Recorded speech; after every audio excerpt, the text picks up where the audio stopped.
So hello guys, welcome to EduTap. So in the series of toppers interview of UPSC EPFO EO examination, today we have with us rank 56 of this examination, Mr. Skanda. So Mr. Skanda, welcome to EduTap. And I on the behalf of Team EduTap congratulate you for achieving this milestone.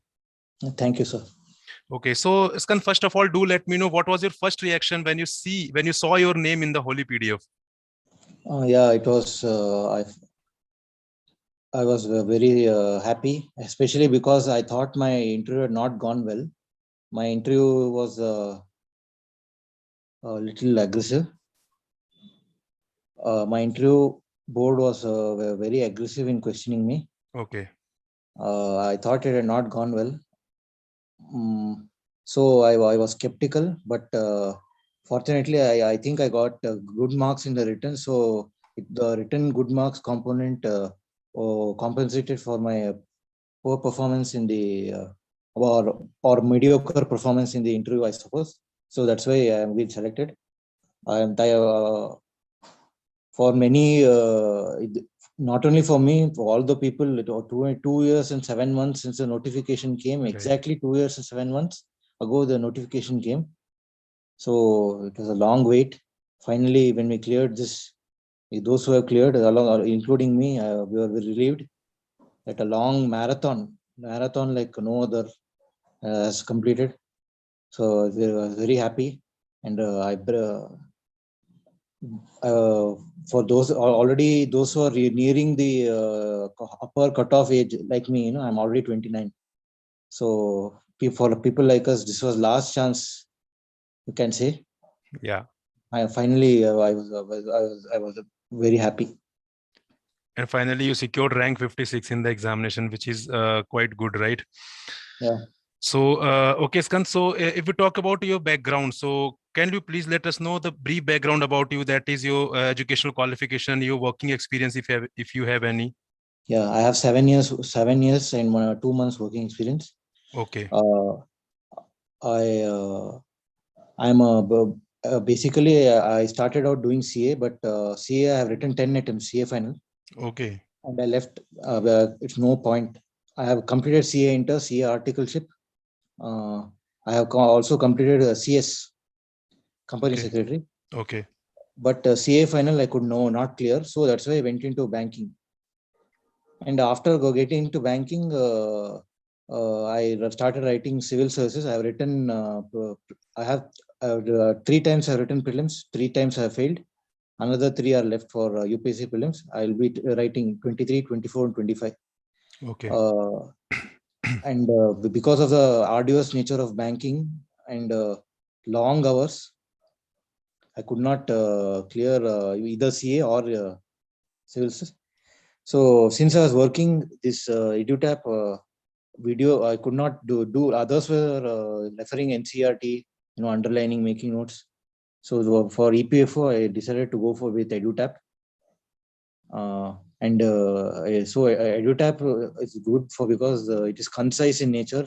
If you are working like me, you cannot do what the other children do. Sit to say 8 hours a day, underline in NCERT, make notes, again make a second set. So EduTap is concise. What NCERT tells in 100 pages, EduTap will tell in 10 pages. It is easy I would recommend for working people. Working people do, especially though if you are in banking, example, you come home at 9-10 o'clock. You have 2 or 3 hours, and again within that 2 or 3 hours, what you can manage is that's why I took EduTap. Example, I'd come home. While sleeping in the bed itself, I'll keep the smartphone, EduTap app I'll open, and I will read the notes. That is how I cleared this.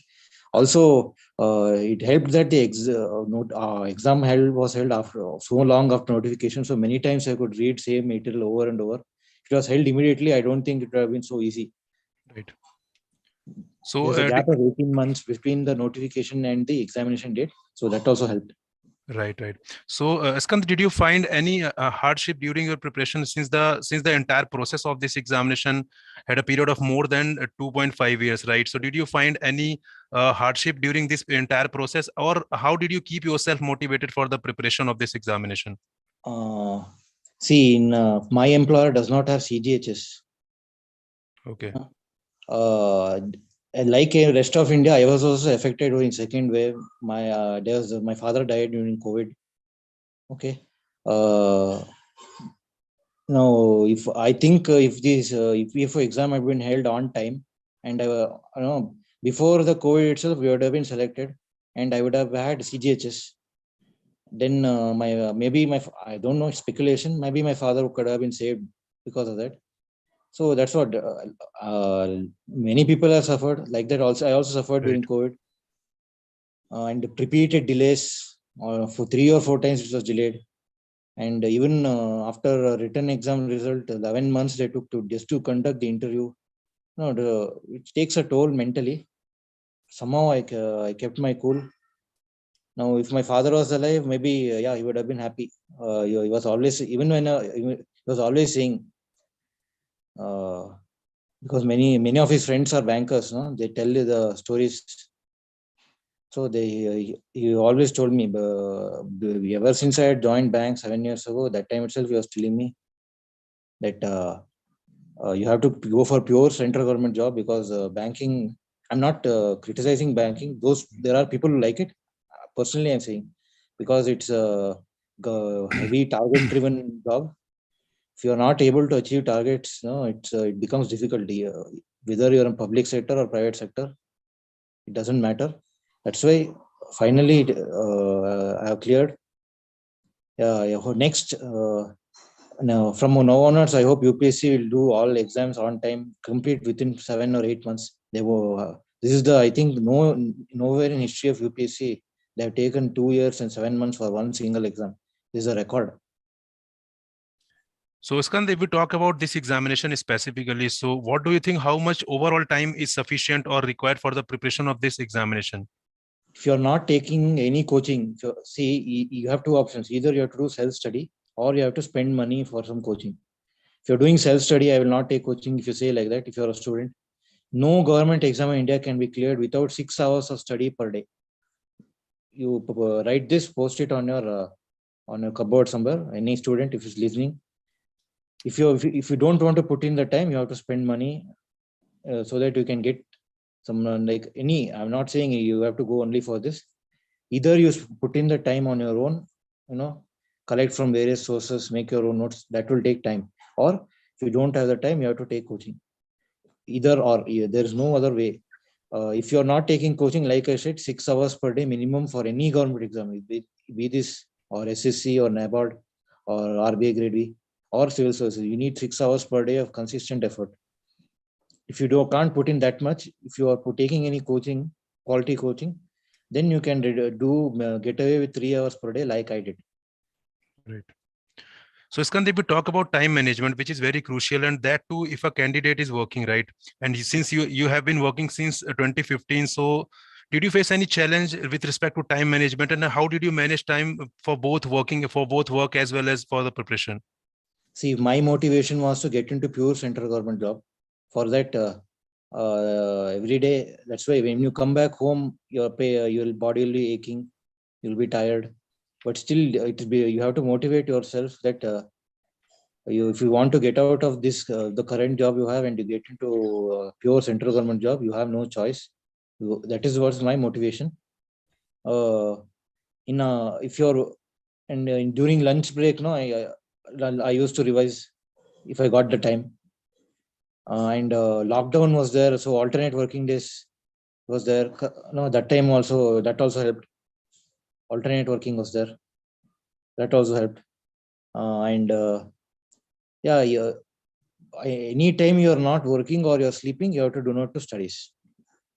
Only 3 activities during the day. Either you're working, or you're sleeping, or you're studying. Only these three you have to do. Social life and all, you cannot. If you're working, you cannot do social life and prepare for some government exam like this, because for this 9 lakh people applied. And then next time if a notification comes like this, I think it will be even 3 or 4 times more. Right. So Skanda, if we talk about sources of this examination for the recruitment test, obviously. So what was the sources for your preparation specifically for this examination? Like I said, EduTap was the sole source for me. And all the PDFs, current affairs, all was there in EduTap only. So that was the source. If you are not working, then you can then maybe those who have lots of free time, they will go for NCRT, and read daily newspapers, do compilation and of that. This was EduTap was the only source for me because I found it sufficient, and also I did not have the time to go through other sources. So Skanda, if we talk about the syllabus, so there are around 10 components are there in the syllabus, right? So since you have been a civil services aspirant, so you have prepared almost 70% of the syllabus, which are a part of GS. But if we talk about rest of the syllabus, which is general accounting principle, IR and labor law, social security, so how did you prepare these components? See, I'm commerce graduate, so I had an old textbook called Grewal. Okay. Grewal textbook is there for accounts. I referred that. Then IR and labor law, I went labor ministry website. If you go there, all the 4 labor laws they are compiled. That you can download and study. And in industrial relations, if you go industrial relations, of course, this EduTap source only. EduTap was the source. Yeah, if I'm also a commerce graduate, so the accounting part was not difficult. For science graduates, I would recommend NCRT 11th and 12th if they're not taking coaching. 11th and 12th, or the TS Grewal textbook is there. He's accounting expert. TS Grewal textbook will give a solid foundation if you don't have any knowledge of accounting and you have to start from the scratch. Okay. So if we talk about your daily study plan, so what was your daily study plan? Did you have any daily study plan, or you just start randomly whenever you get the time? Daily, that's hours. I said 10 to 1 I used to study at night. Okay. 10 p.m. to 1 a.m. That's I don't get time any other day. Okay. That's me. When for working people, each day will not be the same. There are good days, there are bad days. Some days you'll be having full concentration. You can study 3 hours. Other days you are so tired, even half an hour you cannot study. So depending on it, used to change. If I had good concentration, when I sit down, if I'm not tired, if I have good concentration, then I would take the hard part, which hard parts. Right. When I did not have, it changes from day to day. Sometimes when I sit down to study, I'm very tired. Due to the day's work, so I would take up easy part or something which I already know. I had an idea. Example, accounting. I'm a commerce graduate. I already know the basic rules of accounting, the golden rules. So when I was studying accounting, half an hour to 1 hour maximum.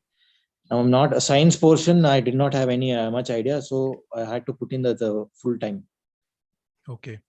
So Skanda, if we talk about current affairs always play a very crucial role in any examination. So what was the source of your current affair? Did you refer multiple sources, or you have stick to the single source only? Single source, EduTap only. Okay. Right. So further, if we talk about revision part, so preparation is quite a different thing. And if we talk about revision, so whenever exam approaches, we keep revising, right? So how did you find revision? Did you find revision quite difficult for you, because since you are a working candidate? And if you find difficult, then what was your strategy with respect to that? Whether you had your own notes, or you had read from highlighted portion. So what was your strategy with respect to revision? Revision, I do every day. Once I completed syllabus, every day I used to take the test, one subject. Okay. Mock test, EduTap test was there. Okay. Then other online, so many tests were available. I used to take a mock test. Okay. And then test my strength or weakness. And test also let us retain the things, right? Retain the things as well as revise the things, whatever we have read. Okay, so if we talk about test series itself, which you have just referred, that you have taken the test series of EduTap. So did you find that test series useful for your examination? Yes, it's useful. Okay. It's useful provided you have to repeat once. You just don't write the test once and leave it. Again and again, keep repeating. Right. Like if the 10 tests are there, after you complete 1 to 10, don't leave it again and again. You keep repeating, even though it's the same test. Right. And if we talk about syllabus specifically, then what was the most difficult component in the syllabus of this examination? For me, it's general science because I'm not a science graduate. Okay. General science was difficult, and general science UPSC can ask anything, like even confusing things. They will ask, like like related to Rutherford, who discovered proton. Right. So yeah, there's even NCERT does not have clarity on that. There's a question about Rutherford in the UPSC. Okay. So for me, general science was difficult, and quant I could not take it time to practice. Fortunately, quant not difficult question came. If for science graduates, their priorities will be different. For them, quant and science portion will be easy. For them, I think accounting or IR will be difficult. They should focus on that. Personally speaking, general science was difficult for me. Okay. So Skand, this was about the recruitment test. But if we talk about interviews, so there are various areas from where question can be framed in the interview, right? It can be from HR area, it can be from current affairs, it can be from EPFO as an organization if we talk about this exam specifically, or it can be theoretical part also, which is mentioned in the syllabus. So what were the areas that were covered in your interview? Yeah, but basically, what this is, you're working by. If you're working, they latch on to that. What is your work background? Right. And they will ask. They ask me SURFICE means how to recover the property under SURFICE Act. Right. They asked me all detailed steps about that. They asked me about bond price, and a lady member asked me about bond price and how it fluctuates and how it is related to interest rates. And they asked me social aspects of banking. Okay. Social aspects of banking. That's what if you're not working, they'll latch on to your academic background. Because your DAF, the detailed application form is placed on the chairman's desk 5 minutes before you go in. The peon will place it up before the chairman. First thing they will see is what is your educational background. They will highlight it. I've seen it. They'll highlight it. If you're working, they'll have they'll go straight away ask about your working background. If you're that's why if you're not working, better to go through your graduation textbooks. They will ask line by line. For an engineer, for example, for an engineer, my engineer friends, they'll ask about Laplace transform, Fourier, Bernoulli. No, if you're working, then you better prepare your working background and give the justification for them about any. If you have a gap in your working background, some people will have gap. They will, while changing jobs, they will have a gap. No, they will ask why this gap. Better be prepared to give a justification for that.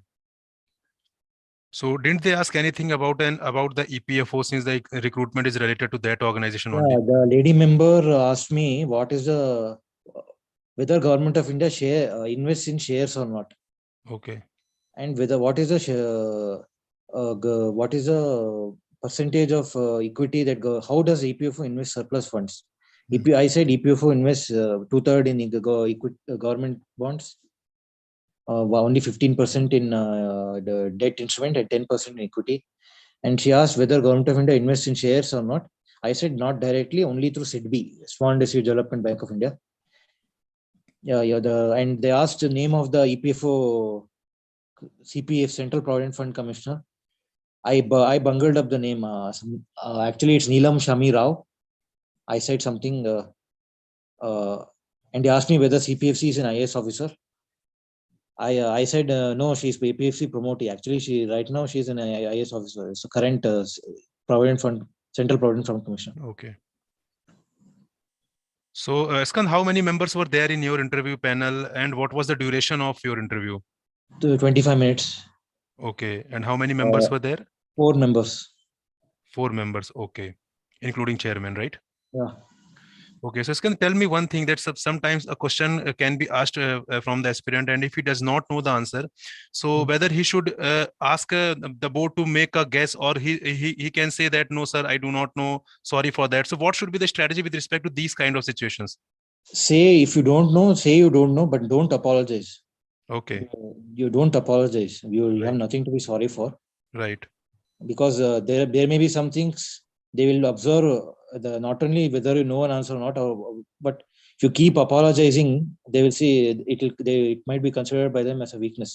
If you don't know, say you don't know, and move on to the next. Okay. Short and polite answer. Sir, I don't know about this. Can you ask me the next question? Right. Just don't keep saying sorry, sir. I don't apologize. There's nothing to apologize for.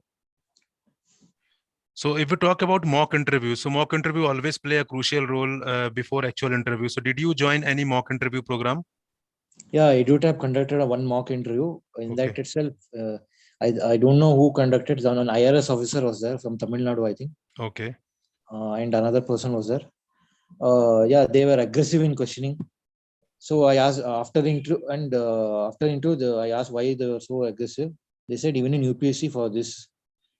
So I said this is not Group A. This non-Group A, non-gazetted job. Even for this they'll do. They say even if you're going for clerical posts, if UPSC conducted whatever interview it is, whether be it for clerical or Group A, aggression level is same. They are aggressive. They are all retired IAS officers in the board. They like to flex their knowledge. Right. So did you find that mock interview relevant for your actual interview? Yeah, I found it relevant because I then only I understood that they'll not go easy because it's not a Group A. Right. They'll not go easy on you unless you're a female or a physically handicapped candidate. They will not go easy. Only if you're female or physically handicapped, they may show some courtesy. Okay. So Skand, if you want to give message to the future aspirants, so what would be that message? Yeah, this EPFO or even APFC, don't trust that this exam will happen quickly. We trusted for two and a half years. We have shed tears. We have many people. They put complaint after thousands of complaints. I think UPSC finally decided to got fed up and conducted the interview, or else they would have dragged even more. Don't trust that these RT exams will be on time like IAS. IAS is the only priority for UPSC. All the other exams like EPFO, EPFC, don't trust that it will happen on time. If you are working, please continue in the job and take some coaching and do. But don't put all your eggs in this. Those of us who cleared, no, we know because 2.5 years they took from just from notification to declaration of final result. That is my message. Those who are waiting for next notification EPFO or next EPFC, Right. prepare, take coaching, prepare, and keep revising once in a while. But don't trust that so and so date will happen. It'll happen quickly. No chance. Right. So Skand, thank you very much for giving your precious time as well as for sharing your strategy to our future aspirants also. So I again, on behalf of Team EduTap, wish you all the very best for your future endeavors. So thank you very much, Skand. Thank you.